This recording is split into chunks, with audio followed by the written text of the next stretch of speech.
everybody, Kimberly here, and today I wanted to talk not about me and my personal experience in terms of what's going on with my back right now, but immediately after surgery, one thing that I thought was important, and I know that I mentioned several times in the very beginning, was I wanted to share all this information with everybody that I had learned through tons of research, having many second opinions. I think I had about 6 to 8 second opinions, and done a lot of research. I also corresponded with an orthopedic surgeon who was located in Colorado, who runs a very good forum, probably the best one that I've ever seen out there, and the only one that I really paid attention to overall.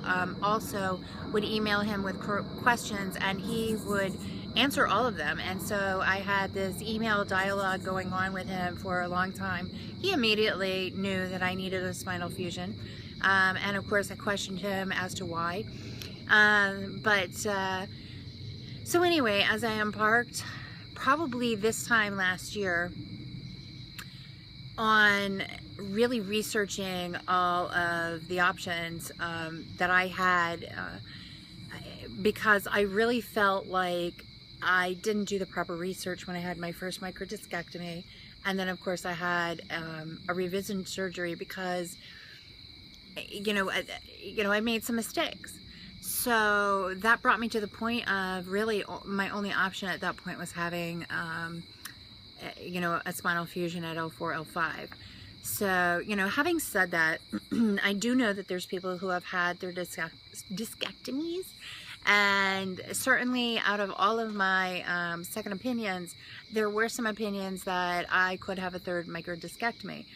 Now, the orthopedic surgeon in Colorado really explained it to me is that, in having all of these microdiscectomies, you're going in, it's a very invasive surgery.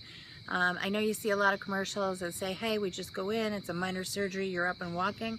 And hey, that works for some people, but for the most part, every time you go in, if there is a problem and you need to go in again, is that it causes a lot of trauma to the nerves. And so, some of this might not be permanent, and, you really want to be careful. So, anyway, I think even though I had wanted to share this with y'all about, I don't know, 7 months ago, I wasn't really ready or prepared because I was still so early on in my recovery. But now, looking at where I am and where I started from, this is kind of the, let's say, quarter where I really started to investigate what my options were, and did my due diligence. So I want to start just a little series where I'm going to talk about, what this orthopedic surgeon did in terms of helping me find some benchmark questions for the surgeons that I say, I was interviewing. It's not just a consultation, it's not just them giving me advice, but it was me also interviewing them and what to look for in a surgeon in order to find the right surgeon for you. So I want to talk about the questions that he gave me, and this is an excellent, well-known surgeon who really cares about his patients, and just gave me some really solid advice. So I would like to pass that along to you. In addition, while I was going throughout this ordeal, the company that I had worked for the last 10 years suddenly declared bankruptcy, closed its doors, and I found myself on self-pay Obamacare. Now, I don't know why self-pay Obamacare made me more interested in finding out really what I was paying for and what I could get for my money, versus my company just taking that out of my check automatically.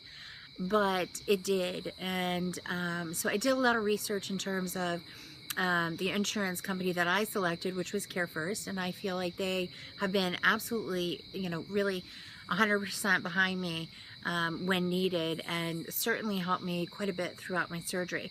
I found out that I could have an advocate who helped me along before, during, and after And then there were little things that you might not know, because they're not just forthcoming with, hey, we will give you this, that, and the other.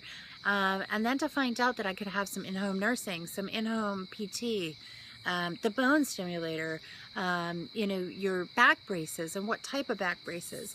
You know, I learned a lot of this along the way, and it was because I did that due diligence and learned what my insurance company would give me for my money that I was paying every month. So I do want to have, you know, another video about that. I want to talk about different things that you can ask for from your doctor that may not be a part of his particular repertoire. And, you know, in asking this, you might want to do it during your initial consultation, because depending on the answers that he gives you, will tell you and give you a little bit of an idea of the type of surgeon, you know, they are. There are some that are, you know, pretty stodgy and just stuck in, you know, what they will do and won't do. And then there's others, like my surgeon, who is very open. And as long as my insurance company, you know, was going to pay for it and said it was okay and they were going to approve it, then, you know, my doctor specifically didn't have an issue with going that route if he felt that it was, you know, the proper thing to do.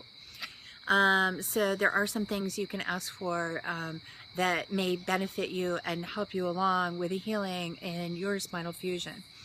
Another thing I want to talk about is, you know, just simply what to bring to the hospital, what to expect when you're there, what to expect afterwards. And I had done a video right after, which my son said, absolutely not, don't post that, it is the worst video ever. But I do go over some of the, you know, ideal things to bring and things to do for yourself when you're at the hospital. So I just have this gamut, and I'm trying to, you know, really make them more succinct. And anyway, I just feel like this information should be available to everybody. And I searched long and hard, and I read so much, and I spent so much time that yeah, I was the overeducated patient. Now, the one thing I never did was watch a surgery of a spinal fusion, and I really suggest that you don't. I did watch some of microdiscectomies, and that was kind of enough for me. But even after I had my surgery, I'd heard, you know, a few things about it. And in my opinion, if you are contemplating having a spinal fusion, don't watch it. Just don't do it. So anyway, these are some things that I want to cover. And I also will be introducing some of the videos that I did immediately post-surgically. So you can see from, you know, when I got out of the hospital and how I was immediately afterwards. So I hope that you will find this useful and that you look forward to it. I wanted to give you a heads up and let you know what was coming, because yeah, there's some things still going on with my back, and I'll be reporting on that. But, you know, I really feel like here we're coming towards the end of the year. It's an ideal time to have surgery, because you may have met or exceeded all of your deductibles at this point.